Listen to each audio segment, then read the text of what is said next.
The fluorescent lights of the hospital break room buzzed overhead as I stared at my phone, scrolling through the same 3 texts from my mother. Each one was a variation of "we'll miss you this year" wrapped in understanding words. That somehow made me feel worse. Being a nurse meant someone had to work the holidays, and this year, that someone was me. "You look like you could use this more than I do." I glanced up to find Dr. Sarah Chen holding out a steaming cup of coffee. Her dark eyes crinkled with concern. We'd been working together in the cardiology unit for 8 months, ever since she'd transferred from the West Coast. She was brilliant, compassionate, and had this way of making even the most chaotic shift feel manageable. She was also, inconveniently, the most beautiful woman I'd ever met.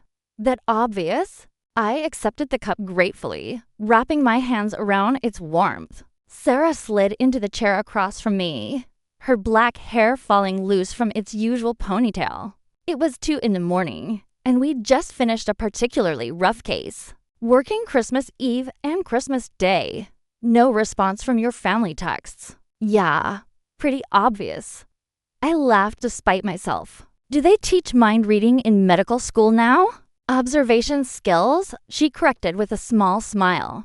And maybe I've been paying attention. Something in the way she said it made my heart skip. I'd been carefully not thinking about the fact that I'd developed feelings for Sarah over the past few months. The lingering glances, the way she always saved me the good pen at the nurse's station. How she remembered I took my coffee with oat milk after I'd mentioned it exactly once. I told myself it was just friendliness. That I was reading too much into things because I was lonely and she was kind. Well, someone has to hold down the fort, I said, trying to sound cheerful. Besides, my family's in Oregon. That's a whole thing. Sarah was quiet for a moment, turning her own cup between her hands. What if you didn't have to spend Christmas here? Unless you've figured out how to clone me. I'm pretty sure I'm scheduled. I mean, she paused, and I could have sworn she looked nervous. Sarah Chen, who performed complex cardiac procedures without breaking a sweat, looked nervous.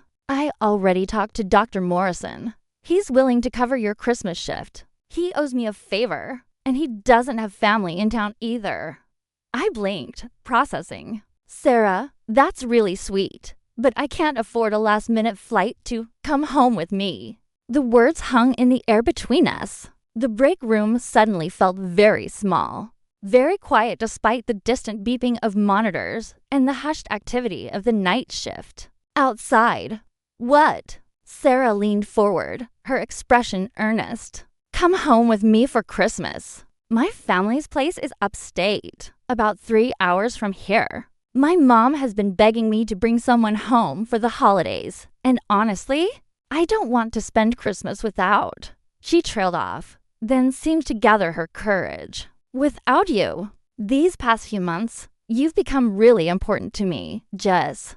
I want you to have a real Christmas. Not alone in some hospital apartment eating vending machine food. My mind was racing. Was this what it sounded like? Or was I once again reading too much into a kind gesture? Sarah had never indicated she was queer, though she'd never mentioned dating anyone either. We talked about everything from patient care philosophies to our favorite terrible reality TV shows, but never about our personal lives in that way. I wouldn't want to impose on your family. I said carefully, you wouldn't be. Trust me, my mother would adopt you on sight. She's been worried I work too much and don't have enough friends. And my sister will be thrilled to have someone new to interrogate who isn't me. Sarah. I set down my coffee cup. Why are you really asking me this? She met my eyes, and for a moment, I saw something flicker there. Vulnerability. Hope. Fear. Because I like you, Jess, a lot. And maybe I'm terrible at this. Maybe I'm reading this completely wrong. But I hope, you might feel the same way. My heart was pounding so hard I was surprised it wasn't showing on one of the monitors. You're not reading it wrong. The smile that broke across her face was like sunrise. Yeah. I couldn't help but smile back. feeling giddy and terrified and excited all at once. But are you sure about bringing me home to meet your family? That's kind of a big step for a first. What is this exactly? I don't know, Sarah admitted, laughing. But I know I've been wanting to ask you out for months and kept chickening out. And then I saw you sitting here, missing your family, and I thought, maybe this is the universe giving me a push. We can figure out the labels later. Right now, I just want to spend Christmas with you. No pressure, no expectations. Just us and my possibly overwhelming family. I thought about it for exactly 3 seconds. The alternative was staying here, alone, microwaving sad leftovers and video calling my parents between rounds. Or I could take a chance, spend Christmas with someone I'd been falling for since the day we met, and maybe see where this unexpected thing between us could go. Okay, I said. Yes. I'd love to come home with you for Christmas. Sarah's whole face lit up. Really, really. Though you should know, I'm terrible at meeting parents. I get nervous and start babbling about weird topics. Last time I met someone's parents, I somehow ended up explaining the entire plot of Dune, the book, not the movie. My dad loves science fiction, Sarah said, grinning. You'll fit right in. We sat there in the break room, smiling at each other like idiots, until someone paged Sarah for a consult. As she stood to leave, she touched my shoulder gently. We leave tomorrow afternoon. Pack warm. It's going to be perfect, Jess. I promise. After she left, I sat with my now cold coffee, wondering what exactly I'd just agreed to. Going home with Sarah for Christmas, meeting her family, stepping into something new and terrifying and wonderful. I had no idea what I was in for. I had no idea how much everything was about to change. The next day passed in a blur of shift changes, hurried packing, and texts from Sarah coordinating logistics. She picked me up at 3 in the afternoon in a sensible Subaru. That somehow made me like her even more. The backseat was loaded with wrapped presents and 2 large bags that she said were filled with her mother's requested cooking ingredients. Fair warning, Sarah said as we merged onto the highway. My family is a lot. Mom's going to feed you constantly. Dad's going to want to show you his model train collection. My sister Linda is going to ask you a million personal questions. And my grandmother probably won't remember meeting you 5 minutes after we've been introduced. But she'll still have opinions about your hair. Your grandmother has opinions about hair? She has opinions about everything. She's 93 and has exactly 0 filter left. It's actually kind of refreshing. I watched the city fade behind us as we drove north, the landscape gradually transforming from urban sprawl to snow-dusted suburbs to open countryside. Sarah had made a playlist. I noticed it was titled Road Trip with a small heart emoji, which made my stomach flutter, and we sang along badly to old pop songs, talked about everything and nothing, and fell into the easy, comfortable rhythm we'd developed at work. Except now there was something else underneath it. An awareness. When Sarah's hand rested on the gear shift, I found myself acutely conscious of how close it was to my own. When she laughed at something I said, I felt it in my chest. This wasn't just friendship anymore, and we both knew it. Can I ask you something? I said as we passed a particularly picturesque snow-covered farm. Anything. When did you know? About me? I mean, that I might be. Interested? Sarah glanced at me, a smile playing at her lips. You want the real answer? Always. The 3rd week you worked with us, we had that patient, Mr. Hoffman, the one with the complicated valve replacement. I remembered. It had been a difficult case, and we'd spent hours in surgery. What about it? After, when everyone else had left, you stayed late updating his chart. You were so focused. So determined to get every detail right because you knew his family was worried. And I brought you tea. You looked exhausted, Dan, when you looked up at me and smiled. She paused. I just knew that I was in trouble, that you were going to be important. I didn't think you noticed me like that. I tried really hard not to, Sarah admitted. Work relationships are complicated, And I wasn't sure if you were even interested in women. You never mentioned dating anyone because I wasn't dating anyone. And also because the person I was interested in was my colleague. And I was terrified of making things weird. We're both idiots, Sarah said fondly. Complete idiots.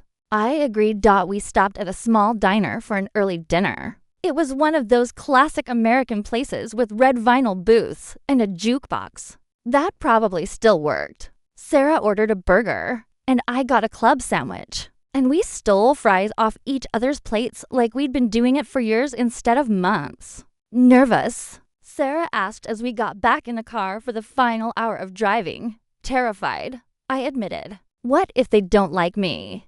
They're going to love you. But Jess? She reached over and squeezed my hand briefly before returning it to the wheel. Even if they didn't, which they will, it wouldn't change how I feel. The sun was setting as we turned off the main road onto increasingly smaller streets. The houses grew farther apart, separated by fields and forests. Finally, we turned onto a long driveway lined with trees wrapped in white lights. Welcome to the Chen family chaos, Sarah said as a large farmhouse came into view. It was beautiful.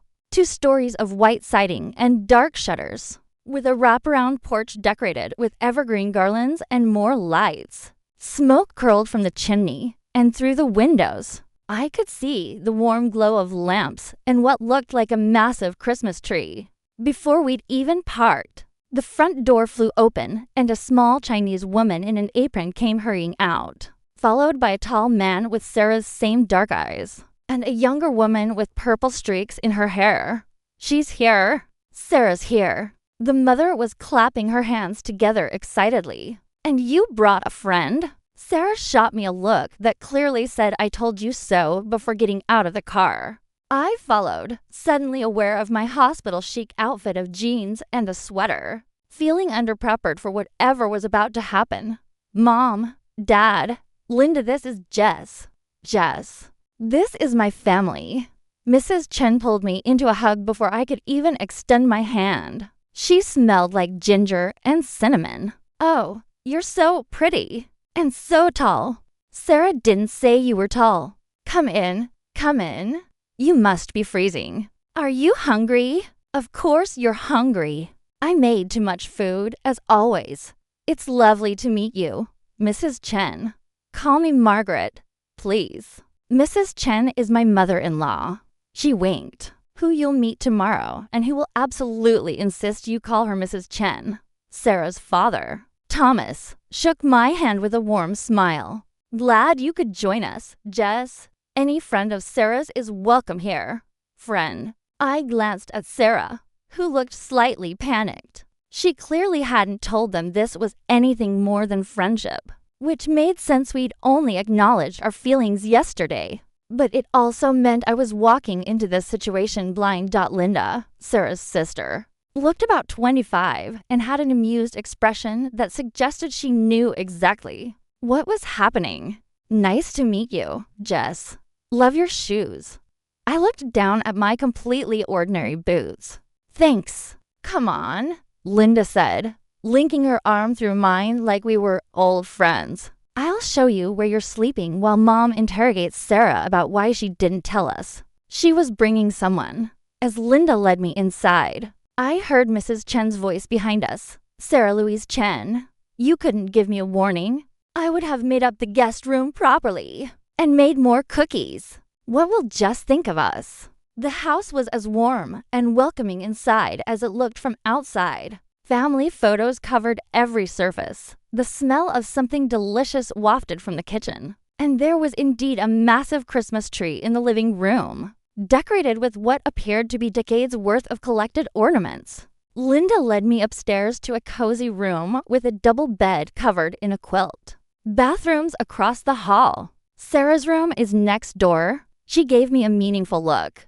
If you need anything, Linda, it's not we're not. Yet.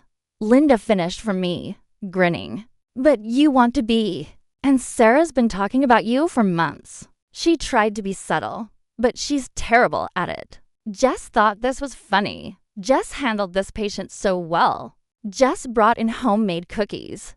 It was adorable and obvious. I felt my face heating. She talked about me constantly. Look, I'll be straight with you, pun intended. My sister has dated exactly 3 people in her entire life, and none of them were right. She's always married to her work, always putting everyone else first. But when she talks about you, she lights up. So whatever this is, wherever it goes, I'm here for it, and I'll help you navigate the family dynamics. Your parents don't know, I said quietly. They will soon enough.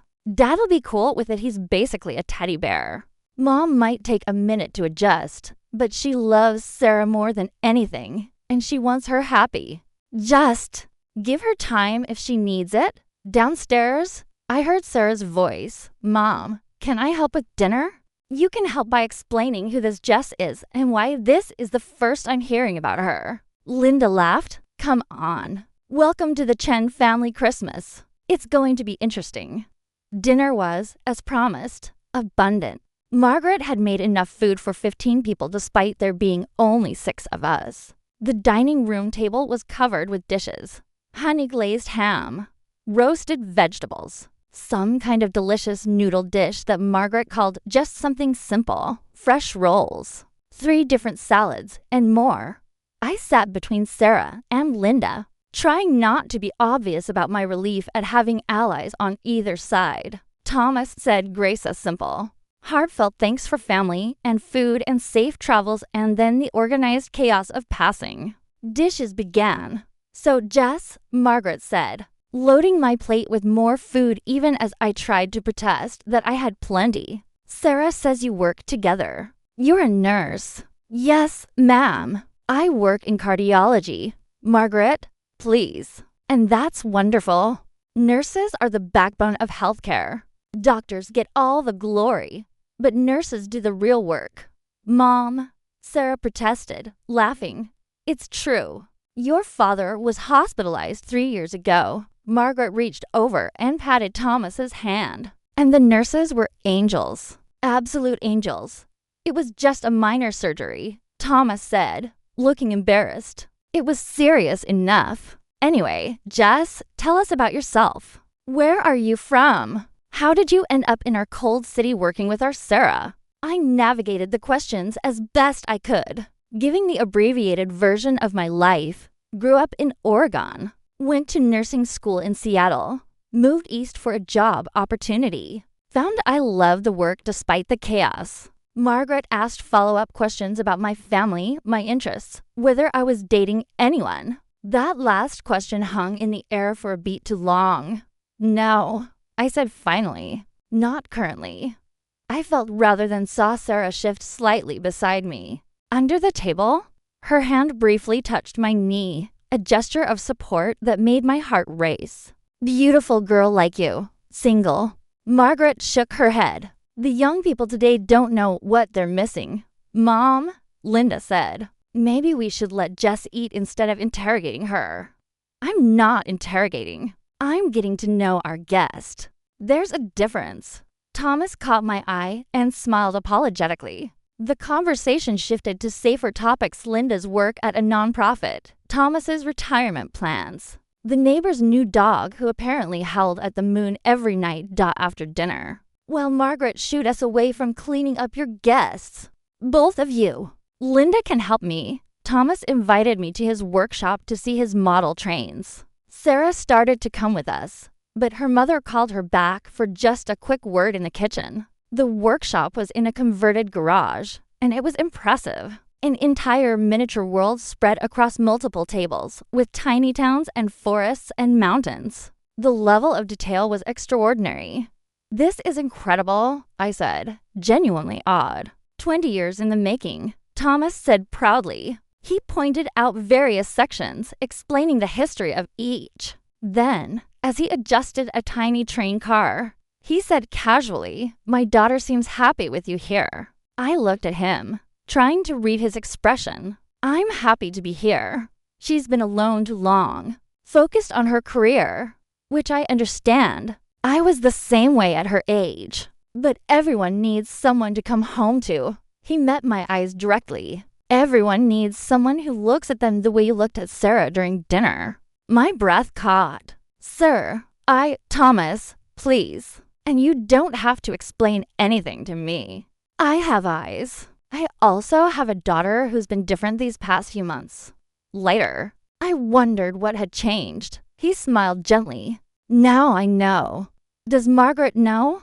She will soon enough. My wife is perceptive about many things, but she sometimes sees what she wants to see first. She's traditional in some ways, not bad traditional, just old-fashioned. She'll need a little time to adjust her expectations, but she loves Sarah. That's what matters. I care about your daughter very much, I said quietly. I can see that. And that's all a father can ask for.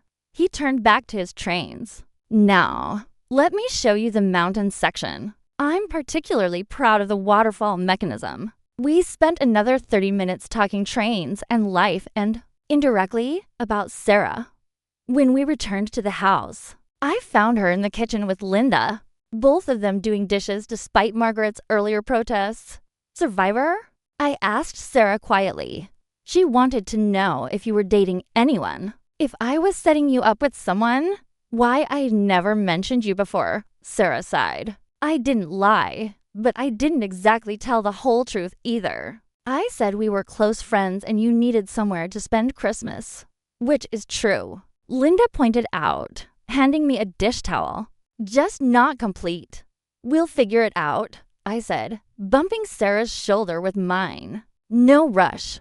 We finished the dishes together, the three of us falling into an easy rhythm. Then Margaret insisted on hot chocolate and Christmas cookies in the living room, and we all settled in round the fire. The tree lights twinkled, casting colored shadows on the walls. Someone had put on a playlist of classic holiday music, the kind that was nostalgic and warm. I ended up on the couch next to Sarah, our thighs touching, sharing a blanket that Margaret had insisted we needed. Under the cover of the blanket and the dim lighting, Sarah's fingers found mine, interlacing gently. Margaret told stories about Sarah and Linda's childhood Christmases. Linda shared increasingly embarrassing anecdotes. Thomas fell asleep in his recliner, snoring gently. It was exactly the kind of family Christmas I'd been missing, and more. I should probably head to bed, I said eventually, stifling a yawn. It had been a long day, and the warmth and food and contentment were catching up with me. I'll walk you up, Sarah said immediately. Linda smirked but said nothing. Margaret was too busy organizing the cookie containers to notice. Upstairs, Sarah walked me to my room. We stood in the doorway, the house quiet round us except for the faint sound of the TV downstairs. Thank you for today, I said softly, for inviting me for this. Your family is wonderful. Thank you for coming, for taking a chance on whatever this is. Sarah hesitated, then reached up and tucked a strand of hair behind my ear, her fingers lingering against my cheek. I know this is complicated. Coming here, meeting everyone, not being able to be completely honest about us yet. But I want you to know I'm all in. Whenever you're ready for whatever comes next, I turned my head slightly, pressing a kiss to her palm. I'm ready, Sarah. I've been ready. Yeah. We stood there, close enough that I could see the flecks of gold in her dark eyes. Could feel her breath mixing with mine. I wanted to kiss her so badly it was almost painful. But we were in her parents' house, standing in the hallway where anyone could see. Soon, Sarah promised, as if reading my mind. I promise. Soon, I agreed. She squeezed my hand once more, then stepped back. Good night, Jess. Good night, Sarah. I watched her walk to her own room, saw her glance back once with a smile that made my heart skip, then closed my door and leaned against it. This was really happening. I was falling for Sarah Chen, and she was falling for me. And we were here in her childhood home at Christmas. And everything was terrifying and perfect and completely uncertain. I had no idea what tomorrow would bring. But for the first time in a long time, I was excited to find out. I woke to the smell of coffee and bacon and the sound of voices downstairs. My phone said it was 8:30, which was practically sleeping in by hospital standards. I'd slept better than I had in months, wrapped in that heavy quilt with snow falling softly outside the window. After a quick shower, I headed downstairs to find the kitchen in full production mode. Margaret was making what appeared to be enough breakfast for an army. Linda was setting the table, and Sarah was measuring ingredients for something at the counter. "Good morning," Margaret called out cheerfully. "Did you sleep well? Are you hungry?" "Of course you're hungry. Sit, sit. Coffee is fresh. Let me help," I offered. "Nonsense. You're a guest." "Sarah, pour Jess some coffee." Sarah caught my eye and smiled, moving to get me a mug. "How do you take it?" "You know how I take it," I said without thinking. Sarah paused, and I realized my mistake. Margaret looked up, her expression curious. "You do. We work together," Sarah said smoothly, handing me a perfectly made coffee with oat milk. "You pick up on these things." Margaret hummed thoughtfully but didn't pursue it. She returned to the stove, flipping bacon with practiced ease. "Today is Christmas Eve, which means we have traditions. This morning, the Christmas Eve day breakfast. Then we visit Grandmother Chen at the senior center. This afternoon, we prepare for tonight's dinner, the big meal. And tonight, we go to midnight service at the church. Even though it starts at 10 now, because apparently midnight is too late for some people. Mom's very invested in traditions," Linda said, bringing over plates. "Traditions are what make a family," Margaret said firmly. "Sarah, are those measurements right?" Breakfast was as abundant as dinner had been, and just as delicious. Margaret had made eggs 3 ways: bacon, sausage, pancakes, fresh fruit, and something she called special Christmas hash browns that involved cheese and peppers, and were probably the best potatoes I'd ever eaten. "So," Margaret said as we ate, "Jess, what does your family do for Christmas?" I told her about my parents' traditions, the Portland Christmas market we always visited, how my dad insisted on burning a Yule log even though we had gas heating, how my mom collected nutcrackers and had over 50 of them displayed around the house each December. "You must miss them," Margaret said, her voice softening. "I do," I admitted, "but I'm really grateful to be here with all of you." "Well, you're part of our Christmas now," she declared, "which means you're coming with us to visit Grandmother Chen. Fair warning, she's going to ask you invasive personal questions and probably insult you at least once. Try not to take it personally." The senior center was about 15 minutes away, a nice facility with cheerful decorations and attentive staff.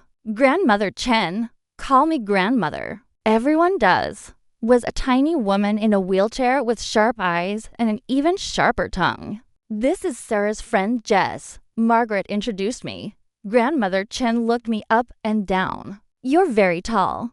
"Yes, ma'am. Too tall for Sarah. She'll get neck pain looking up at you all the time."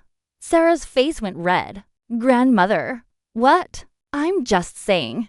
Although you do look strong." "That's good. Sarah needs someone strong. All those long shifts at the hospital. She needs someone who can take care of her when she gets home." "Grandmother," Sarah tried again. "Are you dating anyone?" Grandmother Chen asked me directly. "No, ma'am." "Why not?" "Pretty girl like you." "Something wrong with you?" "Grandmother." This time it was Margaret, sounding scandalized.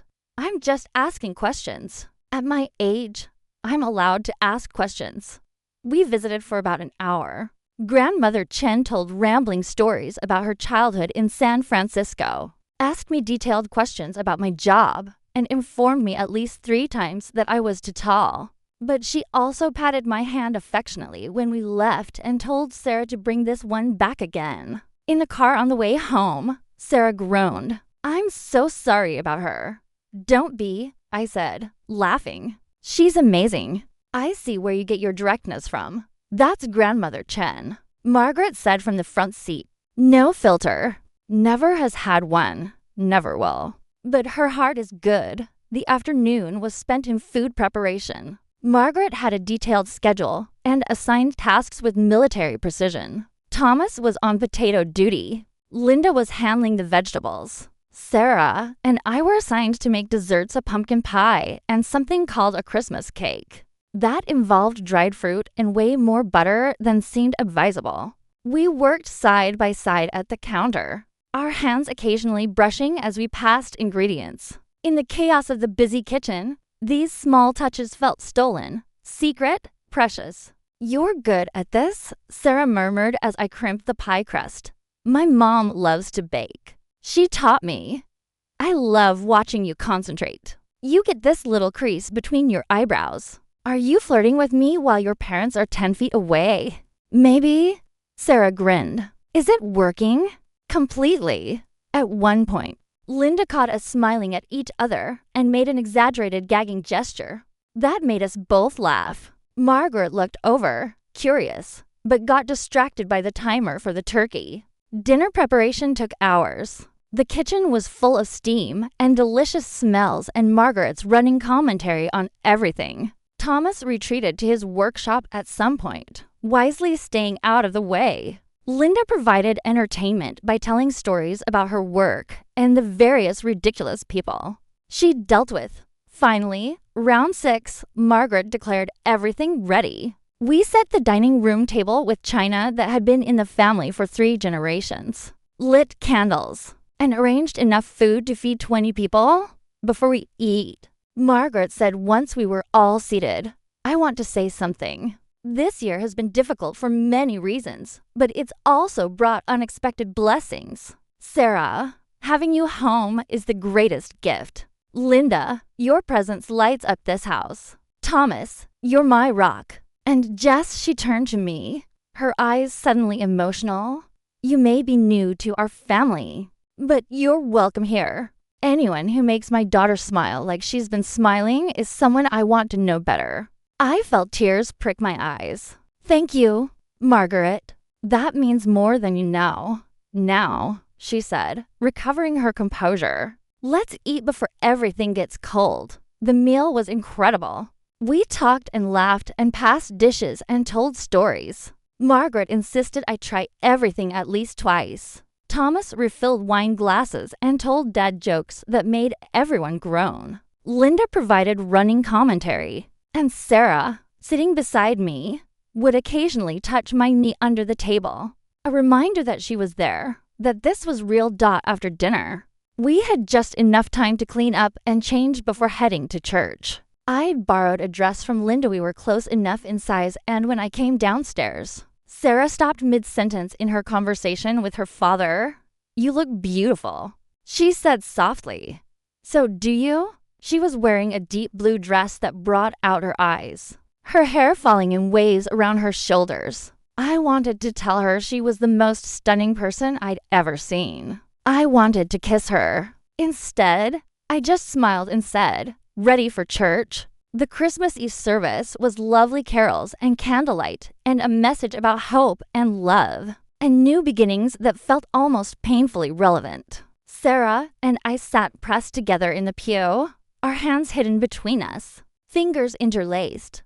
When we sang Silent Night, holding candles in the darkened church, I looked around at the Chen family, Margaret singing with her eyes closed, Thomas with his arm around his wife, Linda filming on her phone despite her mother's disapproving look, and Sarah beside me, her face soft in the candlelight. I thought about how 24 hours ago, I'd been resigned to spending Christmas alone in my apartment. And now I was here, part of something warm and wonderful, holding hands with someone I was falling for, feeling more at home than I had in years. After church, we returned to the house for hot chocolate and Christmas cookies, Margaret's final tradition before bed. We sat around the living room, full and content, the tree lights twinkling, snow falling outside the windows. "I love Christmas Eve," Linda said sleepily from her spot on the floor. "Everything is still ahead. All the possibilities. Anticipation is its own kind of magic." Thomas agreed. Margaret yawned. "Well, this old lady needs to sleep." Jess, tomorrow we do presents in the morning, then a lighter lunch, then an afternoon walk if the weather permits, then leftovers for dinner. Very casual, very relaxed. It sounds perfect. I said honestly. We all headed upstairs around 11. In the hallway, Sarah walked me to my door again. This time, when we stood there, she pulled something small from her pocket. I got you something, she said shyly. I know we're doing presents tomorrow, but I wanted to give you this now. It was a small wrapped box. I opened it carefully to find a delicate silver bracelet with a tiny charm heart with a pulse line through it. For the cardiac nurse who captured a cardiologist's heart, Sarah said softly. Too cheesy. Perfect, I said, my voice thick with emotion. Sarah, I didn't get you. I didn't think. You're here. That's all I wanted. She helped me fasten the bracelet around my wrist. Merry Christmas, Jess. Merry Christmas, Sarah. We stood there, close and careful, aware of the thin walls and her family nearby. But Sarah leaned in and pressed a soft kiss to my cheek, lingering for just a moment. Soon, she whispered, I promise. Soon we won't have to hide. I watched her walk away, my cheek tingling where she'd kissed me, the bracelet warm against my skin. I went into my room and sat on the bed, touching the small charm, thinking about everything that had happened, everything that might happen. Change was coming. I could feel it. And for the first time in a long time, I wasn't afraid. I woke to someone knocking softly on my door. Sunlight was streaming through the windows, and my phone said it was 7 in the morning. Come in. I called, expecting Margaret. Instead, Sarah slipped inside, closing the door behind her. She was still in her pajamas, flannel pants, and an old medical school t-shirt, her hair messy from sleep. Hi, she said, smiling. Hi yourself. What are you doing? Bringing you coffee. She held up a mug, and stealing a moment before the chaos starts. Mom will have everyone up and at the tree in about 30 minutes. I took the coffee gratefully, scooting over so Sarah could sit on the edge of the bed. We sat there in comfortable silence for a moment, the house quiet around us. Did you sleep okay? Sarah asked. Better than I have in months. Your house is magic or something. It's home. Sarah looked at me, her expression soft. Can I tell you something? Always. Having you here, it's everything I didn't know I needed. I've brought friends home before, but this is different. You're different. And I keep wanting to touch you or hold your hand or kiss you. And I have to remember where we are and that we haven't told anyone yet. I set down my coffee and took her hand. So tell them, today, Sarah, your family is wonderful and they love you. Your dad already knows, I think. And Linda definitely knows. Your mom might need a minute, but she'll come around because she can see how happy you are. You think so. I know so. Besides, I'm tired of pretending you're just my friend when you're so much more than that. Sarah's eyes lit up. Yeah. I squeezed her hand. Let's tell them. Together. After presents, maybe. When things are calm. Together. Sarah agreed, then glanced at the door. I should go before Mom comes looking for me. But Jess, thank you for being brave enough for both of us. Always. She kissed my forehead quickly and slipped back out of the room. I sat there with my coffee, touching the bracelet on my wrist, feeling nervous and excited and ready for whatever came next. 30 minutes later, as promised, Margaret was knocking on doors and calling everyone downstairs. Christmas morning. Come on, sleepyheads. Presents and pancakes. The living room was transformed. Overnight. More presents had appeared under the tree. Margaret had clearly been busy after we'd gone to bed. Stockings hung from the mantel, stuffed full. The room smelled like pine and cinnamon, and someone had started a fire in the fireplace. Santa came, Linda announced dramatically, flopping onto the couch with her coffee. You're 25, Sarah said, sitting beside her. And yet, mysteriously, there are still presents from Santa. Funny how that works. Thomas was already examining tags, organizing presents into piles. Margaret brought out a tray of cinnamon rolls fresh from the oven. I settled into an armchair, feeling slightly overwhelmed by the warmth and chaos and love in the room. Before we start, Margaret said, "I want to take a picture." Everyone squeezed together. We ranged ourselves on and around the couch. Sarah ended up pressed against my side, and when Margaret wasn't looking through the camera, Sarah's hand found mine between us. "Say Merry Christmas." "Merry Christmas." The flash went off, capturing the moment. I wondered what the photo would show, whether our feelings would be visible. Written plainly across our faces, "Present opening was organized chaos." Margaret insisted we go one at a time so everyone could appreciate each gift. Thomas got new tools for his workshop. Linda received art supplies and books. Margaret opened cooking gadgets and a beautiful scarf from her daughters. Sarah received medical journals, a new stethoscope, and from Linda, a mug that said "World's Okayest Doctor."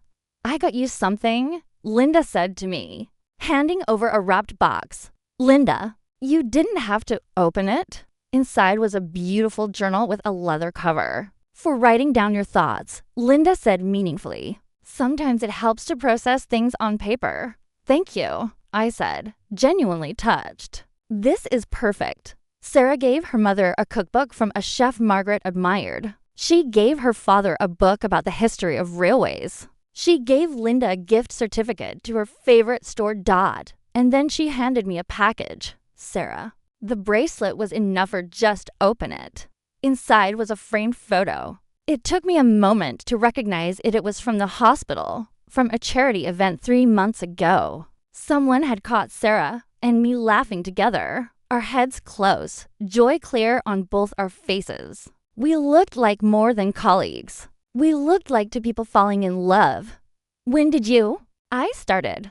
"I've been carrying it around for weeks, trying to figure out when to give it to you," Sarah admitted, trying to work up the courage to tell you how I felt. Margaret was watching us with a strange expression. Thomas had a small smile on his face. Linda looked like she was trying not to burst. "It's beautiful," I said softly. "Thank you." I'd brought small gifts for everyone, purchased hastily the day before we left fancy coffee for Thomas, a beautiful tea set for Margaret, a book I knew Linda wanted, and for Sarah, I'd brought something I'd been carrying in my bag for weeks, waiting for the right moment. A vintage medical illustration print I'd found at an antique store, showing the anatomy of the heart. "It's perfect," Sarah said, her voice thick with emotion. "Jess, I love it." We finished presents, and Margaret served her famous cinnamon rolls with more coffee. The conversation flowed easily, memories of past Christmases, jokes about the gifts, plans for the day. But I could feel Sarah beside me, tense with anticipation. We'd agreed to tell them, and that moment was approaching. After breakfast, Linda and Thomas volunteered to clean up the wrapping paper. Margaret settled into her favorite chair with her new cookbook. Sarah stood up, taking a deep breath. "Mom, Dad, Linda, can we talk for a minute?" All of us. Something in her tone made everyone pause. Margaret set down her cookbook. Linda and Thomas came back into the living room. They all looked at Sarah, then at me, then back at Sarah. "What is it, honey?" Margaret asked. Sarah reached for my hand, pulling me to stand beside her. "I need to tell you something. About Jess. About us." Margaret's eyes widened slightly. Thomas's smile grew. Linda whispered finally under her breath. "Jess isn't just my colleague or my friend." Sarah continued. "I mean, she is those things, but she's also. She took a breath. We're together, dating, or trying to figure out how to date while working together and navigating all of this. But the point is, I have feelings for her. Real, serious feelings. And she feels the same way. And I couldn't spend Christmas pretending otherwise." The silence that followed felt like it lasted forever. Margaret's face went through several expressions: surprise, confusion, understanding, and something else I couldn't quite read. "How long?" she asked finally. "We just acknowledged it 2 days ago," I said. But I've had feelings for Sarah for months. She's extraordinary, Mrs. Chen. She's brilliant and kind, and she makes me want to be better at everything I do. And you, Margaret said, turning to Sarah. How long have you felt this way? Since the day she started, Sarah admitted. But I was scared of what it might mean, of how it might change things. And then I realized I was more scared of never taking the chance. Thomas stood up and walked over to us. For a moment, I wasn't sure what he was going to do. Then he pulled Sarah into a hug. Then me. Welcome to the family. Officially, he said warmly. I wondered when you two would figure it out. You knew, Sarah asked. I have eyes, sweetheart, and I know what it looks like when someone is in love. Linda bounced over and hugged us both. I'm so happy for you. And also, I totally called it. Sarah owes me $20. Linda, Sarah protested. Margaret hadn't moved from her chair. She was looking at us with an expression I couldn't quite read, not angry, not disapproving, but processing. Mom? Sarah's voice was small. Worried. Margaret stood slowly and walked over to us. She looked at Sarah, then at me, then back at Sarah. Then she cupped Sarah's face in her hands. You're happy? She asked. So happy, Mom. And you? She turned to me. You care for my daughter? Truly, more than I know how to express. I said honestly. Margaret studied me for a long moment. Then she pulled me into a hug. Then that's all that matters. I may be old-fashioned about some things, but I'm not blind. I've seen how you look at each other. I just needed to understand what I was seeing. I felt tears prick my eyes as I hugged her back. Thank you. Don't thank me yet. I'm going to be the most embarrassing mother-in-law you've ever seen. Already planning the wedding. Making mental notes about grandchildren, though I suppose that's more complicated now. But there are ways, Mom. Sarah was bright red but laughing. What? I'm just saying. You're not getting any younger. We've been officially dating for approximately 48 hours. Sarah pointed out. So, when you know. Margaret winked at Thomas. Your father and I were engaged after 3 months. The rest of the morning passed in a blur of conversation and laughter and relief. The tension I'd been carrying since we arrived melted away. We were out, open, together. Linda demanded to know every detail of how we got together. Thomas shared embarrassing stories about Sarah's teenagers. Margaret started planning meals for future visits. Round noon, we had a light lunch of leftovers, then bundled up for the traditional Christmas walk. The snow had stopped, leaving everything covered in a perfect white blanket. We walked through the woods behind the house, our breath fogging in the cold air. Sarah and I fell back from the rest of the family, hands linked, finally able to be ourselves without hiding. That went better than I expected, I said. My family loves you. I knew they would. Your mom called herself my future mother-in-law. Yeah, she's not subtle. Sarah laughed. Is that too much? Too fast? I stopped walking and turned to face her. Sarah, I don't know what the future holds, but I know I want you in it. However that looks, whatever timeline it follows. I'm in this. Me too, Sarah said softly. Jess, hey, slowpokes. Linda called back. Mom says if we're not back in 30 minutes, she's eating all the pie without us. Your family has impeccable timing, I said. The worst, Sarah agreed, but she was smiling. We caught up with the others and continued our walk through the winter wonderland. The sun was starting to set, painting the snow in shades of pink and gold. It was beautiful and peaceful and perfect. Back at the house, we spent the evening playing board games. Margaret was ruthlessly competitive at Scrabble and eating pie and watching Christmas movies. At some point, Sarah and I ended up on the couch together, her head on my shoulder, my arm around her. No one commented on it, but I caught Margaret watching us with a soft smile. Round 10. As we were watching the end of It's a Wonderful Life, Sarah whispered, "Come with me for a minute?" We slipped out to the back porch, where the cold air was sharp and clean. The stars were brilliant overhead, undimmed by city lights. "I've been waiting all day to do this," Sarah said. "Do what?" She stepped closer, reaching up to cup my face. "Kiss you, properly, without having to hide or worry about who might see. Then kiss me." I whispered. She did, soft and sweet at first, then deeper as I pulled her closer. She tasted like apple pie and coffee, and her lips were soft against mine. It was everything I'd been imagining for months, but better, real, right. When we finally pulled apart, both breathless, Sarah was smiling. "Merry Christmas, Jess. Best Christmas ever," I said, and kissed her again. We stayed out there for a while, kissing and talking and marveling at how much had changed in just a few days. Eventually, the cold drove us back inside, where Margaret took one look at our faces and smiled knowingly, but said nothing. That night, after everyone had gone to bed, there was a soft knock on my door. Sarah slipped in, closing it quietly behind her. "I can't sleep," she admitted. "Neither can I." She crawled into bed beside me, and we lay there in the darkness, wrapped around each other, talking in whispers about everything and nothing, about our hopes and fears, about what it would be like going back to work, about what we wanted this relationship to be.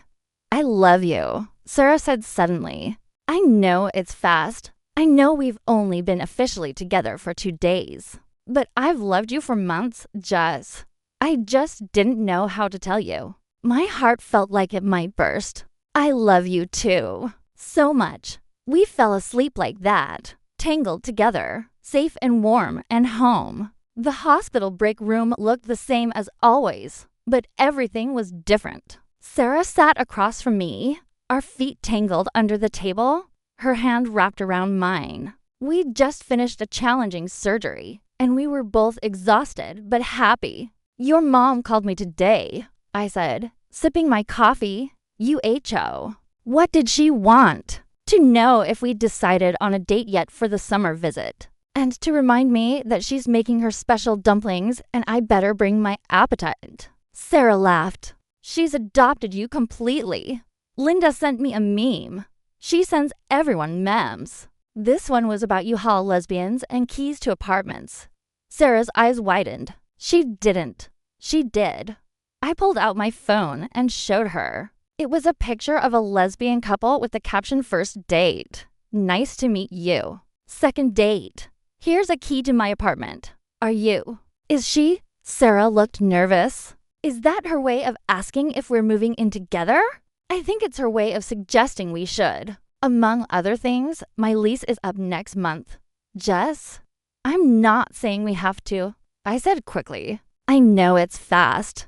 But also, I spend most nights at your place anyway, and you spend most of your days off at mine. And it seems silly to pay for 2 apartments when we could." Sarah kissed me, cutting off my rambling. When she pulled back, she was grinning. "Move in with me, please.